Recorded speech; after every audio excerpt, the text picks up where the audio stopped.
Hello, I am the Nightseer, and this, friends, is something darker still. Dear Nightraveller, how fortunate you are to have found me this evening. For tonight, I have prepared something especially unsettling. An exquisite morsel of mystery and madness, all wrapped in a shroud of shadowy superstition. Let me warp your mind toward the quiet village of Ashcroft, isolated, forgotten by time. A place where even the wind seems hesitant to stir the whispers of fear that linger beneath the surface. But it's not the village you should be concerned with tonight. No, it's the man who wandered into it. Thomas Gray, a cartographer, fresh from the bustling streets of Philadelphia. A man of maps and measurements. You see, Mr. Gray is no stranger to mistakes. Tragic, irreversible mistakes. Mistakes that left blood in the earth and whispers in the wind. But let's not spoil the story, shall we? Lean in close, let the fire dim and the cold settle in. For what you are about to hear is a tale of pride, of fear, and of the ancient things that await in the dark. Things that don't take kindly to being disturbed. I present The Legend of the Whistling Huntsman, Part 1. The village of Ashcroft lay hidden in the thick woods of eastern Pennsylvania, far from any main road or bustling town. Nestled deep in the wilderness, it was a place where the trees grew too close and the shadows lingered too long. The air carried a constant damp chill, and even in the height of summer, a mist often rolled in from the surrounding forest, curling through the narrow streets like ghostly fingers. The village's isolation kept it quiet, untouched by the outside world, but it also kept its secrets. At the center of Ashcroft, looming over the modest cottages, stood the Black Tree Inn.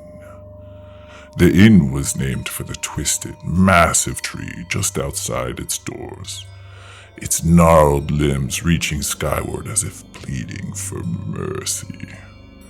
The trees had been blackened in the spring of 1778 by a bolt of lightning, its bark scorched and split. Yet it remained stubbornly alive, a grim reminder of the village's history. Nearly 10.5 years had passed now, and the black tree's darkened branches had become a defining symbol of Ashcroft, a shadowy emblem of misfortune, bad luck, and ill omens. Despite the warm hearths tended by well-meaning folks, rumors thrived and legends deepened, especially as spring and summer faded into autumn's grasp. With each passing year, it felt as though Ashcroft withered a little more under its bleak influence. Superstition hung over Ashcroft like a second skin, woven into the villagers' everyday lives. Doors were barred at dusk, and candles were placed in windows as warding lights. The forest was not to be entered after nightfall, and the sight of the black tree was often followed by the sign of the cross or murmured prayers. Visitors to the Black Tree Inn were greeted with the same cautionary tales. Do not venture out after dark, and should you hear the whistle on the wind, pray and run. This was Thomas Gray's second week in Ashcroft as the village's cartographer. Dispatched from the bustling city of Philadelphia in the wake of some professional troubles, he had arrived with little more than his tools, a strong sense of duty and an indifference to the superstitions that clung to the town like mist. Gray had taken up residence at the Black Tree Inn, its darkened namesake casting an ominous shadow over his temporary home. Though the villagers whispered warnings about the forest unnerved most visitors, Gray remained resolute. He was here for his work, not to indulge in local legends. Each morning prior and today broke with a pale, weak light, and Thomas Gray wasted no time in setting out to survey the surrounding forests. The air was crisp and damp, the woods silent, except for the occasional caw of a crow perched on a distant branch. His map-making progressed steadily, but as he turned to the Black Tree Inn at dusk, he couldn't help but notice the palpable change in atmosphere as the sun sank behind the hills. The villagers he passed seemed to quicken their pace, heads down, avoiding his gaze as they scurried to their homes as though fleeing some unseen threat. Back at the inn, the small common room was lit with a low, flickering fire. Gray took a seat by the hearth, his journal open before him as he reviewed his notes from the day. It wasn't long before his hands found a letter tucked in the back of his journal. Bathed in the dim light of the inn's warm fire, he sat there, absently thumbing a worn envelope in his hands. The paper had grown soft from too much handling, its edges frayed, and the once proud crest bearing the emblem of Provincial Surveyor's Office of Philadelphia was now smudged and partially broken, as if the weight of what it carried had worn it down. With a sigh, he carefully pulled the letter from its sleeve, the faint crackling of the aged paper filling the silence. Across the top of one sheet in stark black ink loomed the words, "Notice of Irregularity." He paused, his thumb hovering over the second page, where another header read, "Urgent, Reevaluation Order." The words stared back at him, heavy with consequence. Though he had read them many times before, they never failed to stir something dark and uneasy in the pit of his stomach. Whatever had been left behind in Philadelphia still lingered, like the faint smell of smoke long after a fire had burned out. A few of the local men sat at the nearby table, huddling together, their voices hushed. They were rough, weathered folk, men of the land whose faces bore the marks of long winters and hard labor.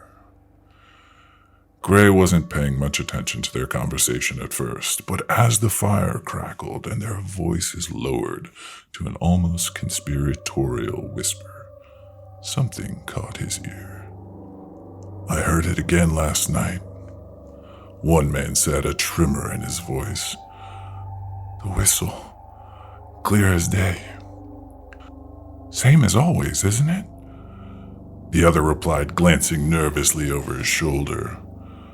"When the wind starts up like that, best to stay indoors." "Aye," the first man muttered, "but it wasn't just the wind, it was him." Gray shifted in his seat, pretending not to listen as he sipped from his tankard. But the men's words tugged at his attention, pulling it from his journal and maps. He slipped the worn paper back into the weathered envelope, tucking them carefully into the back of his journal, where they sat hidden yet ever present, a quiet weight pressing against the pages. They say his lantern shattered when he was killed. The first man continued, his voice dropping lower.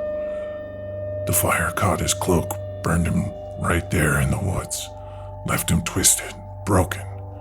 They say he whistles now, trying to make sounds so his fellow huntsmen can find him. That's why we hear the whistling. It's not the wind. It's coming from the huntsman. The men fell silent for a moment, and Gray's curiosity got the better of him. He had glanced toward them without realizing it, catching the eyes of the first speaker, who looked startled to see Gray paying attention. "You're the cartographer, aren't you?" the man asked, his voice rising with the realization. "You'll be going into those woods?" Gray smiled politely, setting his tankard down. "That's correct. I've been going into the woods, actually, for 2 weeks now. I'm here to chart the area, making an accurate map. I've heard of your whistling huntsman," he added with a touch of amusement, "but I'm sure I'll manage without running into him." The man frowned, glancing at his companion before leaning forward, his voice hushed. "You can laugh if you like, but don't go too far into the forest, especially at night. There are places out there where even the wind doesn't sound right. You'll know when you're near one of them, because that's when you'll hear him. The whistle. The huntsman doesn't like to be disturbed." "Ah, and so that's not the wind. I see. And what of the glowing figure?" Gray asked, humoring them. "I've heard about that too. People say it's part of the huntsman's spirit." The second villager nodded gravely. "Some say it's his lantern still burning, even after all these years. Others say it's him still on fire, a bluish glow like the flames of a spirit. You see the light, you run, because it means he's close. The whistle and the light always come together." Gray held back a chuckle, though his skepticism was plain. "I appreciate the warning," he said, rising from his seat. "But I've got work to do. These woods won't map themselves." The men exchanged uneasy glances as Gray made his way back to his room. He could feel their eyes on him, their belief in these stories as palpable as the chill in the air. Once again, the wind began to rise outside, rattling the window panes. For a brief moment, Gray paused, listening. The wind howled through the village, and for just a second he thought he heard something else, something sharp and high, like a whistle carried on the breeze.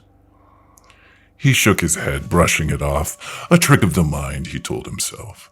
The villagers' stories had lodged in his thoughts, nothing more. Tomorrow he would return to his task, clear-headed and focused. Legends were for those who had time to indulge in them. Gray was here to make sense of the land, not the shadows that danced through the trees and the minds of these villagers. The next days were spent in quiet, steady work. Gray ventured deeper into the woods each morning, charting the unfamiliar landscape with precision. The hills rose and fell in jagged lines, the forest dark and tangled. Despite the eerie stillness, Gray maintained his focus, determined to complete the map and leave Ashcroft behind. Yet each evening, as he returned to the Black Tree Inn, the villagers' whispers of the whistling huntsman seemed to grow louder in his mind, like a distant hum he couldn't shake. One evening, as Gray sat at his usual table near the fire, reviewing his notes, the door of the inn swung open with a loud creak. A gust of cold air swept through the room, and in its wake strode a man, tall and broad-shouldered, his presence commanding attention. His eyes gleamed with confidence, and a smug smile curled at his lips as he spotted Gray. Well, if it isn't the city map maker himself, the man said, his voice carrying easily across the room. He crossed the floor with purpose, stopping at Gray's table and dropping his heavy pack onto a nearby chair with a thud. Thomas Gray, right? Or is it the great cartographer of Philadelphia? Gray looked up, instantly recognizing the man. His name was Samuel Pierce, a land agent who had been working in the area for months, establishing claims and making his own maps. They had crossed paths once before in Philadelphia, and Gray remembered Pierce as brash and overconfident, always eager to make a spectacle of himself. His work was also found to be flawed in some cases, favoring himself or his clients. Gray didn't care for Pierce's tolerance for inaccuracy of the craft. Pierce? Gray greeted him coolly, unwilling to rise to the bait. I didn't realize you were still working out here. Still working? Pierce scoffed, taking a seat uninvited. I've been practically running this place. I've got family here, you know. Grew up around these parts. The people here respect a man who knows how to get things done, not one who spends all day wandering around with his little compass and quills. Gray's jaw tightened. He had kept his tone neutral. I'm just doing my job. It takes time to do it accurately. Pierce's expression flickered briefly, the intended barb grazing his inflated pride. But just as quickly, his surprise turned to something more calculated. He knew why Gray had left Philadelphia, and though his next words were delivered with polished politeness of a gentleman, they carried a venom beneath the surface, sharper than Gray anticipated. Your job? Pierce grinned, reclining in his chair with the ease of someone who knew how to casually strike where it hurt. That's an entertaining perspective. You've got your little pencil and paper traipsing around in the woods, taking your sweet time.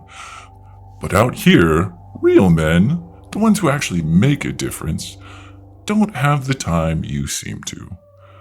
We need land claimed, not corrections to mistakes made on maps weeks from now. He paused, eyes glinting with barely concealed malice. Of course, mistakes can be costly, can't they? Especially in a place like Philadelphia. But I'm sure that's all behind you now. At the last line, Gray reflexively clutched his journal tighter, his thumb absently tracing the worn edges of the back cover.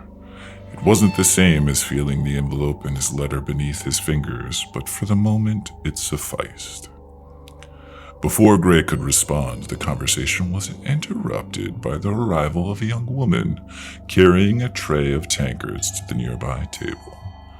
Her name was Eliza Hook, the innkeeper's daughter, and her presence seemed to draw attention from every corner of the room. She moved with quiet grace, her dark hair pulled back neatly, and her eyes, bright and sharp, held a calm confidence. Though Gray had exchanged only a few polite words with her in passing in his time at the Black Tree, he couldn't deny the sense of intrigue she stirred in him. Pierce's grin widened as Eliza approached. "Ah, Miss Hook," he said with exaggerated charm. "Always a pleasure to see you." Eliza smiled politely, but her gaze lingered on Gray. "Mr. Gray?" she said, her voice soft. "Is there anything I can bring to you?" Gray shook his head, offering a small, reserved smile. "No, thank you, I'm fine." Pierce's eyes flickered between the two of them, and a knowing smirk tugged at the corner of his mouth. Looks like the city cartographer's got an eye for more than just maps, he said, loud enough for the room to hear. Eliza flushed slightly but held her composure. If you need anything, just ask, she said, turning away to continue her work. Gray felt a surge of irritation as Pierce leaned in closer, lowering his voice but keeping the same mocking tone. You're wasting your time, Gray.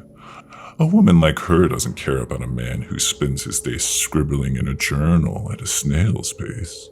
She wants someone who can handle himself, someone modern and competent. I'm not interested in proving anything to you, Gray said evenly, trying to keep the conversation from escalating.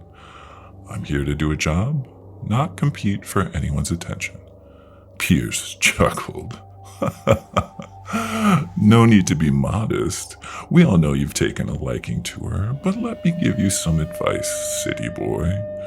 These woods, this village, they don't respect weakness. You can keep drawing your intricate little maps all you want, but if you want to understand this place, you'll have to admit the truth of it all, or else. Gray met Pierce's gaze, his expression calm but tense. I am here to map the land, not chase legends. Pierce chuckled sarcastically. Don't you worry, Gray. These are the kinds of legends that chase you. The room seemed to grow quieter as Pierce's words hung in the air, and Gray could feel the eyes of the villagers on him, waiting to see how he would respond. Eliza, now standing near the doorway, watched with a worried expression, her gaze flicking between the two men. Gray frowned, feeling the heat of the attention of the room. Good evening, Pierce. Pierce's smile widened, but there was a sharpness in his eyes now. Good evening to you, Gray. The fire in the hearth had dwindled to little more than embers, casting flickering shadows on the walls that twisted with each shift of the flame. The inn was silent, save for the occasional pop of a dying log. Gray sat hunched over his tools, trying to lose himself in his work again, his fingers tracing the familiar shapes of his compass and notebooks. The slow, meticulous pace of his measurements usually steadied his mind, but tonight, the lines on the pages seemed to blur and shift. The quiet was too thick. Across the room, Elias Hook, the innkeeper, sat staring into the fire, his eyes hollow, as if he were watching something no one else could see in the dancing flames. His silence carried a weight that Gray had grown accustomed to, but tonight it felt different, heavier. There was a weight to the air, a kind of suffocating quiet that felt alive, pulsing in the shadows. It gnawed at the edges of Gray's unraveling concentration, like the soft whisper of something unseen. Gray felt it then, a stirring deep in his gut, twisting, tightening. Then it spread slow but sure, a dull heat working its way upwards, settling heavy in his chest. It was all too much. Philadelphia, Pierce, Eliza, Pierce. He was losing his breath now, and he couldn't catch it. Behind his eyes, a heat gathered, distorting the edges of things, blurring them until the world began to slip away. Gray had his way of steadying himself, a ritual born from the long nights alone with his thoughts. He closed his eyes and pressed his thumb hard into the edge of the worn compass he kept always at his side, feeling the cold metal bite into his skin, the pressure enough to draw him back. He counted 4 heartbeats, then drew in a slow breath, careful and deliberate, through his nose, holding it just long enough to feel his lungs stretch. He opened his eyes, staring at his hands as he slowly traced the sharp angles of the instrument, first one way and then the other, until the world came back into focus. The room was still, silent, waiting. His heartbeat slowed. A familiar, awful weight pressed down on his chest, the fire behind his eyes threatening to return, but the ritual was there, a thin thread of control. It was enough. It had to be. He didn't know how long he had been sitting there, but when he regained his focus, the fire was nothing but dying orange slivers, and the room around him was swallowed by the cold and dark. After a deep breath and a long exhalation, he began to pack away his papers and tools, preparing to retire for the night. His eyes began to adjust. But as he stood, Hook's voice broke the silence, low and steady from the shadows. Gray cursed in surprise at the old man's voice, a decorum-laced apology following instinctively. Hook paid no mind to either. "I've heard the way that Pierce had been egging you on, Mr. Gray," the innkeeper murmured from the dark, his gaze never leaving the dead fire. "But you should know, those woods you're so eager to map, they're not like the others." Hook's voice was laced with something Gray couldn't quite name, something close to fear, perhaps a stain of grim reverence. "I don't believe in ghost stories, Mr. Hook," Gray said, his voice sharp, betraying his exhaustion. "I've heard the legends about the Huntsman, but it's just that, stories." Hook finally turned his eyes towards Gray, and they somehow gleamed, catching the last of the dead orange light. And for a brief moment, Gray saw something in them, an intensity, a flicker of knowing that ran deeper than any superstition. Hook's voice lowered, and he leaned forward. "You think you're safe because you don't believe," the innkeeper said, his voice hollow as though the words themselves had been worn down over time. "But that's not how it works here." Gray opened his mouth to reply, but something in the air shifted. It was subtle, a slight tightening in his chest, a feeling like the room had grown smaller, the walls pressing in, shadows within shadows somehow. There was a long silence. Gray began to wonder if the entire exchange had been a product of his own exhaustion, his mind playing tricks. Then, without warning, Hook jabbed at the fire with the poker. Embers leapt into the air as if spat from some ancient stone mouth. The flames flared briefly, a log splitting with a sharp crack, casting Hook's face in a sickly orange light. He looked like a man long worn down, a candle at the end of its wax. But still, he spoke. "These woods," Hook continued, his voice so soft now it was almost lost in the crackle of the fire. "They're older than any of us, and there are things in them. Things we don't speak of, because it's safer that way." He paused, his face ghastly pale in the firelight, the flames casting shadows over his deep-set eyes. "You think you know the land because you've measured it, but my boy, there's no measurement for what lives out there." Gray swallowed, a bitter taste rising in the back of his throat. He opened his mouth to dismiss the innkeeper's words with the same tired skepticism he had wielded against the villagers, but the words never came.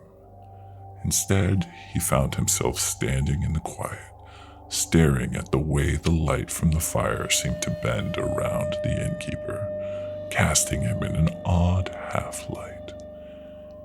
He felt a sadness, and the corners of his mouth turned down against his wishes. "There's more to the Huntsman in those woods," Hook muttered, his voice now no more than a breath, a thread of something darker. "There's more than one kind of sorrow out there." Gray's heart stuttered. The fire crackled softly, the heat absent. Something felt wrong. The innkeeper's words twisted in his mind, their meaning elusive but sharp. He had heard stories before, had dismissed them all, but there was something in the timbre of Hook's voice now that scraped against the inside of Gray's skull. Gray cleared his throat twice, then forced a smile that was false. "I'll be fine," he said, his voice louder than he had intended. The words echoed slightly in the empty space.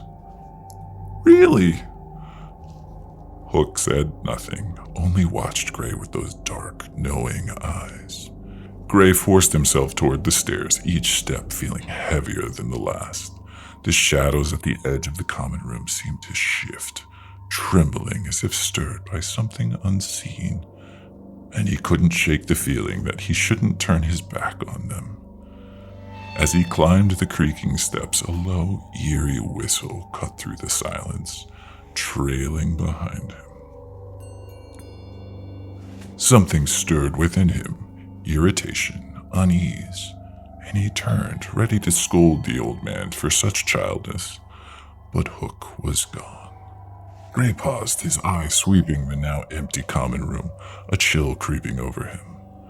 Outside the window, the black tree swayed violently, its twisted limbs clawing at the side of the building like brittle, ancient fingers.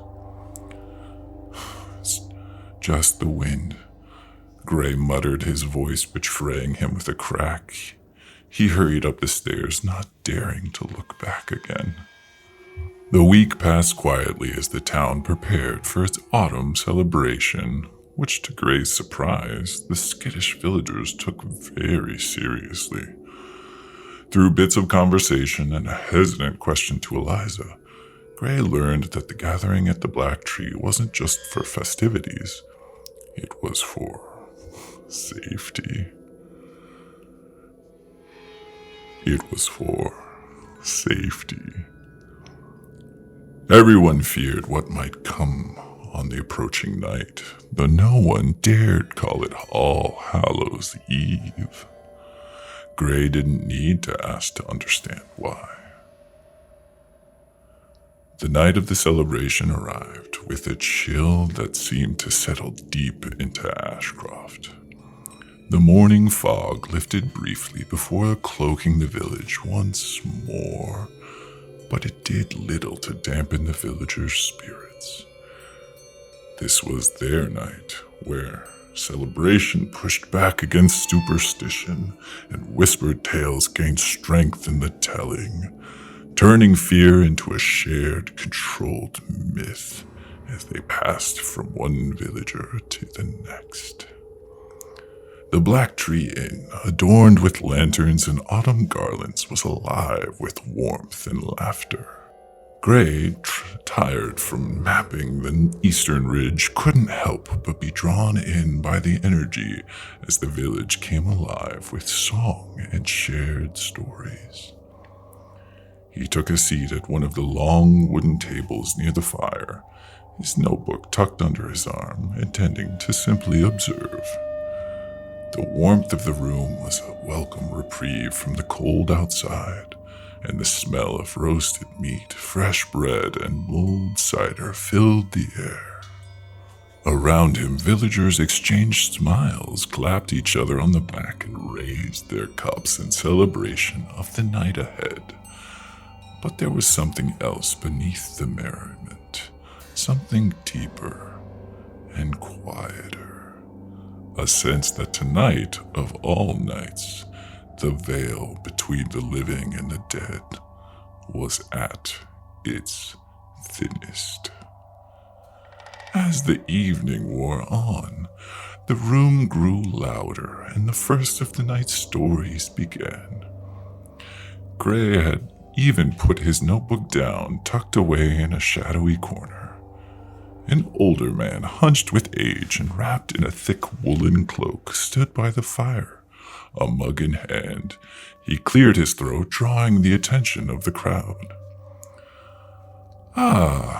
It wouldn't be proper celebration without a story or two, now would it? His voice carrying over the clatter of mugs and conversation. A few villagers chuckled, while others leaned in closer, eager for the tale. Gray kept his expression neutral, though he couldn't help but feel intrigued by the old man's presence. There was a weight to his words, a sense of tradition in the way he spoke. "Pierce, my boy," the old man said, his voice carrying a knowing edge. "Why don't you do the honors? You tell it so well." Pierce's lips curled into a pleased smile and his eyes locked with Gray. But his words were addressed to the room, his voice smooth and confident. "It would be my deepest pleasure." A pause hung in the air, thick and expectant. Then, with a glint of mischief, Pierce pushed further. After all, what tale would be more fitting on All Hallows Eve? The room inhaled sharply as one, the collective gasp breaking the tension. A heavy silence fell, and in the flickering candlelight, Elias Hook muttered a curse under his breath, silently damning Pierce for such a bold stunt. "Most of you already know the tale of the whistling Huntsman," Pierce continued, his eyes glinting in the firelight. "But it's worth repeating, especially on a night like this." The room fell into a hush, and even Gray found himself listening more intently than he'd planned, his palms starting to sweat. "They say the Whistling Huntsman was the best tracker these woods ever saw," Pierce said, his voice deepening as he spoke. "He could follow a trail of deer, cross frozen ground, or find a lost traveler in the thickest of fogs. But there was envy among his fellow hunters, men jealous of his skill, men who felt wronged by his success, and so, on one fateful night, they led him deep into the forest under the guise of a hunt."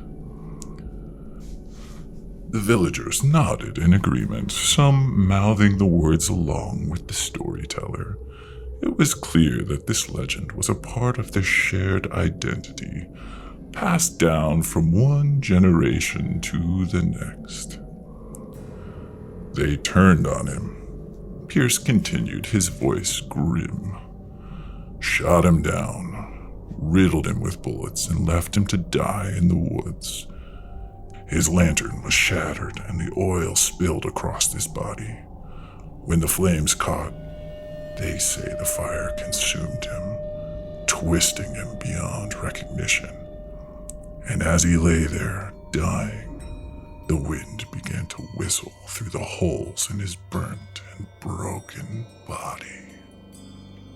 A murmur spread through the crowd, and Gray felt the weight of the story settle around him like the fog outside. "That whistle, you can still hear it in the nights like this," Pierce said, his voice dropping to a whisper, walking toward Gray, speaking directly at him. "The wind cuts through the trees, through the huntsman's ghost, as he searches for those who betrayed him." Pierce began to close the distance between them, each step deliberate, his gaze fixed on Gray like a predator savoring the hunt. Pierce leaned in closer, his breath almost brushing Gray's cheek, as if he were delivering the tale solely for him. His voice dropped to a low, menacing whisper, drawing out the final words for effect. "And sometimes Sometimes, if you're truly unfortunate, you'll see his glowing, burning figure, and it will be the last thing you ever see. Suddenly, Pierce thrust his hands forward with a jolt, startling Gray. The room erupted with nervous laughter. The tension broke in an instant, everyone chuckling at the playful scare. Everyone except Gray. His patience had worn thin, and he was thoroughly done with the night's festivities. As he fumbled to collect his things in the dark corner, a soft voice interrupted his thoughts. "You don't believe any of it, do you?" Gray turned to find Eliza Hook standing beside him, her expression thoughtful. She had been quiet during the storytelling, but now her eyes held a quiet intensity. "I'm not one for ghost stories," Gray admitted, though his words felt less certain than they might have a week ago. Eliza smiled faintly. "Most people aren't until they see something they can't explain." Gray looked at her, the warmth of the firelight casting soft shadows on her face. He tried not to sound irritated, but failed.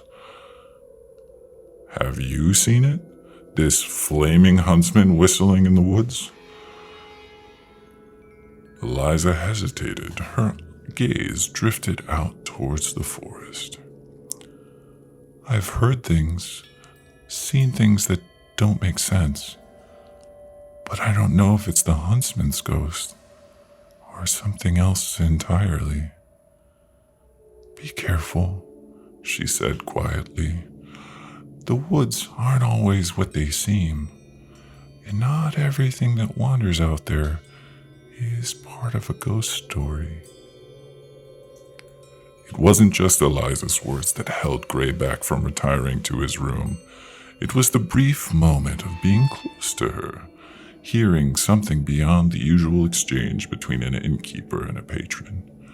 For the first time, their conversation felt like more than just a surface-level pleasantry.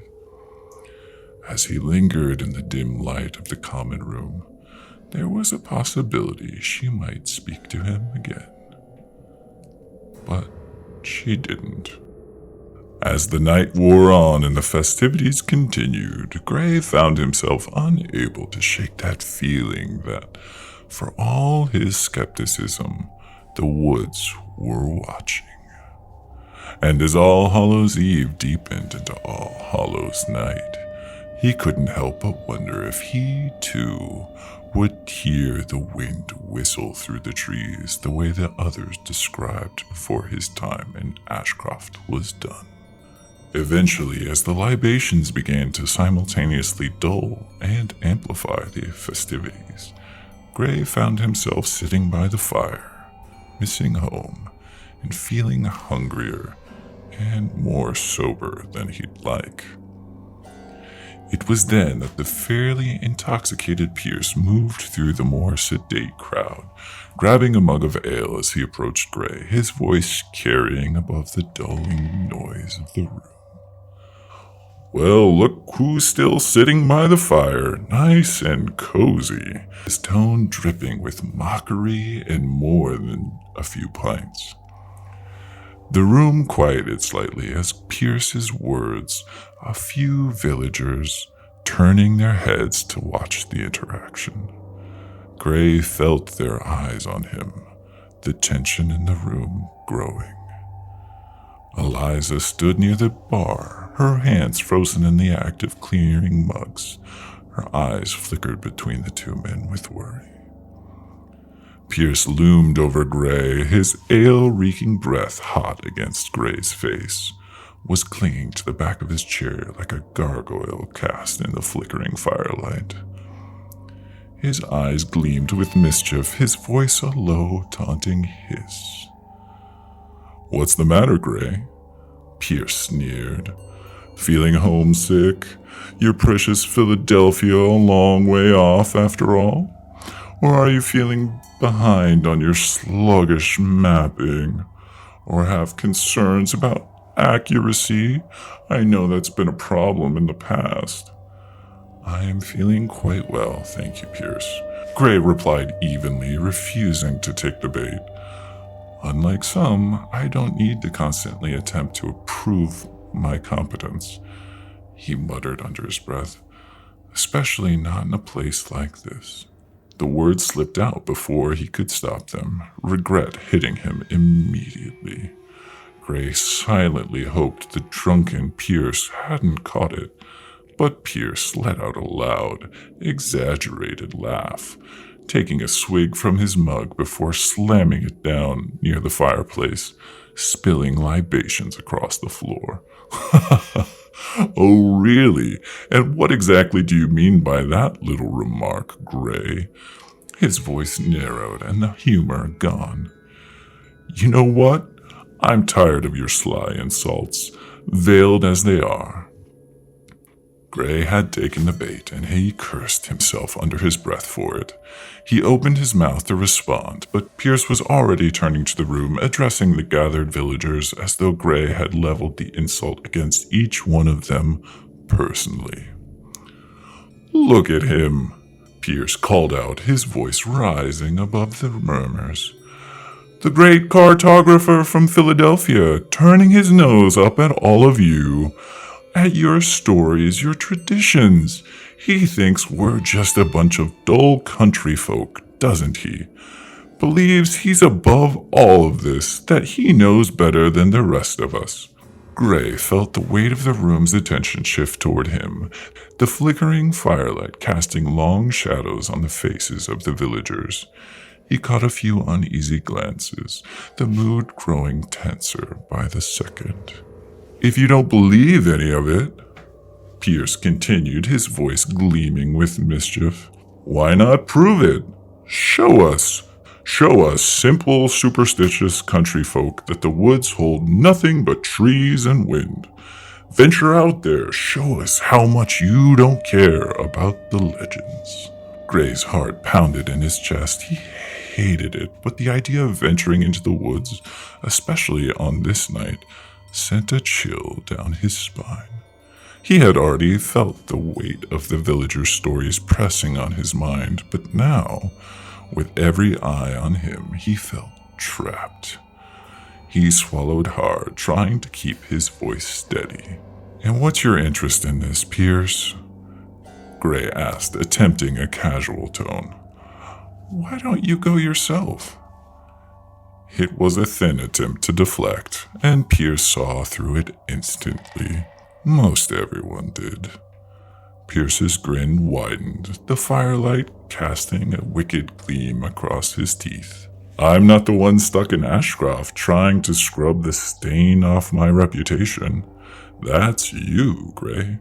So tell me, if you believe in your precious maps so much, why not pit your accuracy against ours, eh? Your scribbles against the legends we hold to be true. His voice dropped, the mockery sharpening. Don't you trust your own work? Your own maps? No worries, Gray. Neither does anyone else. Gray clenched his jaw, his gaze flicking to the room. He saw Eliza standing near the bar, watching him intently. Her expression was tight with worry, but her eyes... He couldn't shake the feeling that they were pitying him. The heat of embarrassment rose in his chest. Was this what they all thought? That he was just an outsider too soft for their world? And then Pierce delivered the final blow. Pierce leaned back, shaking his head, a wicked grin spreading across his face as he spoke, his voice cutting through the room like a knife. You know what, Gray? Let's drop the pretense. Why don't you tell everyone why you're really in Ashcroft? After all, it was front page news in Philadelphia. Correct me if I get the details wrong, but I believe the headline was something like 3 dead, a dozen injured. Ring a bell? Pierce paused, savoring the tension. During a survey, wasn't it? A miscalculation in terrain? Land that was marked stable on your maps, but it wasn't, was it? Rockfalls, sinkholes, hazards that cost men their lives. 3 men were killed violently, and a dozen more mangled and maimed. Not to mention the delays and the exorbitant costs involved. Pierce's voice dropped to a venomous whisper. All that meticulousness of yours didn't stop a disaster, did it? That's why you're here, isn't it, Gray? Hiding in Ashcroft, far from Philadelphia, hoping to salvage the wreckage of your career. So tell me, are you afraid of the whistling huntsman? Or are you afraid you might find the vengeful ghosts of the men you got killed out in those woods? Gray's chest tightened as the words hit their mark, his fingers curling into fists at his sides. He met Pierce's gaze, the mockery in his eyes twisting the knife deeper. The room seemed to close in around him, the weight of the past pressing harder. You don't know a damn thing about what happened, Gray shot back, his voice low but shaking with a barely contained anger. I wasn't the one in the field that day. It was someone under me, someone I trusted. I signed off because people like you, people with no patience, were breathing down my neck to finish the job, to rush it. His voice cracked, but he pushed through. I don't have time to check everything myself, and I should have. I should never have let anyone rush me, least of all people like you, Pierce. He glanced around the room, his words finding a different kind of weight. You think I want to work at this pace now? That I'm slow for the sake of it? No, I take my time because I can't make that mistake again. Not after what happened. I won't put more lives at risk because someone's in a hurry. The room fell into silence. Even Pierce was quiet for a moment. Then Gray's face flushed with anger. You know what? Fine. You win, Pierce. I'll show you. He snapped, his voice louder than he had intended. I'll show you right now. A murmur ran through the room, but before anyone could respond, Eliza stepped forward, her voice gentle but pleading. Mr. Gray, you don't have to do this, she said softly, her eyes locking with his. It's not worth it. But her concern only stoked the fire of Gray's frustration. Pity. That's all she felt for him. The weight of the room's attention pressed on him like a vice, and now even Eliza was trying to protect him from himself. He was done feeling small in a room full of people who don't understand him. I am perfectly capable of handling myself, thank you. Gray snapped, his words coming out sharper than he had intended. He saw the flicker of hurt in Eliza's eyes, but couldn't stop himself.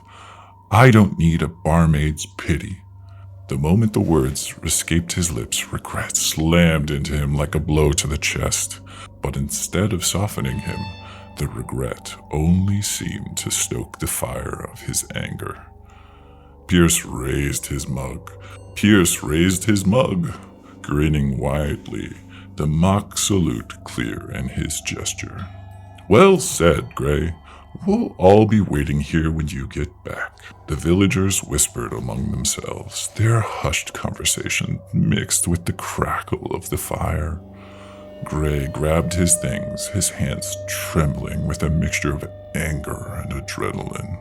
He stuffed his tools and journal into a small leather satchel, his mind racing. He had to get out of here, had to prove them wrong. Without another word, Gray headed for the door. In a fluid motion, he swung the door open and stepped outside. The cold night air hit him like a wall as he stepped outside, the warmth of the inn quickly fading behind him.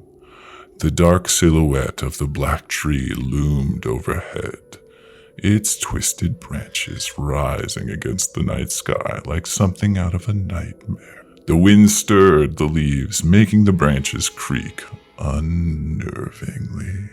He paused for a brief moment, glancing back at the inn. The villagers were gathered near the door, watching him with wary eyes, their faces obscured by the flickering light from inside. Eliza stood among them, her expression troubled, though her eyes were now cast downward. She was the only one not watching him leave. Gray took a deep breath, steeling himself. It's just trees, just land to be mapped, no ghosts, no legends. He could hear Pierce's mocking tone echo in his mind, pushing him forward. With his satchel slung over his shoulders, Gray stepped past the black tree, its gnarled branches casting long shadows on the ground. The woods stretched out before him, an inky abyss that swallowed the light from the inn. The chill of the night cut through his clothes, but he pressed on. His eyes adjusted to the darkness as the moon emerged from behind bruise-colored clouds. As he walked further from the village and deeper into the trees, the wind picked up. It swirled around him, rattling the branches overhead, and somewhere in the distance, faint but unmistakable, he heard it. The high, sharp sound of a whistle carried on the breeze. Gray stopped dead in his tracks, his heart catching in his throat.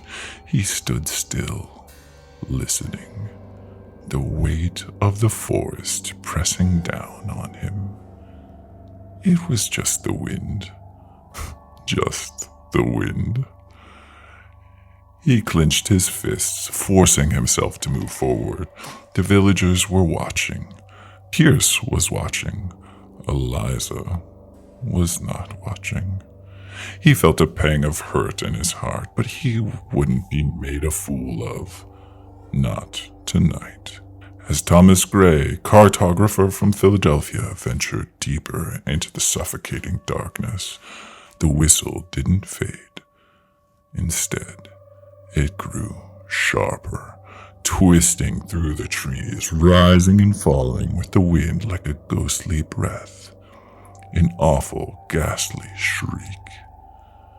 It wasn't just in the air, it was all around him, closer now, relentless. The whistle sounded like it was approaching him, and in the distance he saw something, a faint, pale glow, otherworldly, like a supernatural flame, unlike anything he had ever seen before. Gray felt it then, a familiar stirring deep in his gut, twisting, tightening. Slowly it spread, a dull heat creeping upward, settling like a heavy weight in his chest. He was losing his breath now and couldn't catch it. Instinctively, he reached for his compass. He didn't have it. He had left it inside. He was alone. Behind his eyes, a heat gathered, distorting the edges of things, blurring them until the world began to slip away.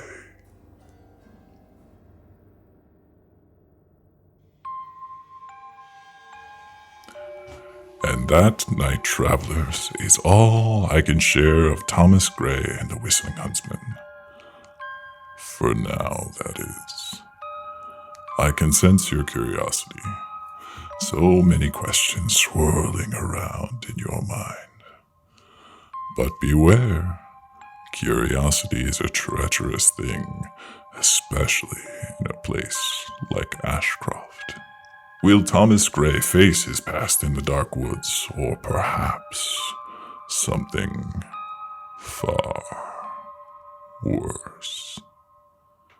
That is an answer for next time. I wouldn't dream of spoiling the delicious terror that awaits. After all, it's not the answer that keeps us awake, is it? No. It's the questions, the wondering, the waiting.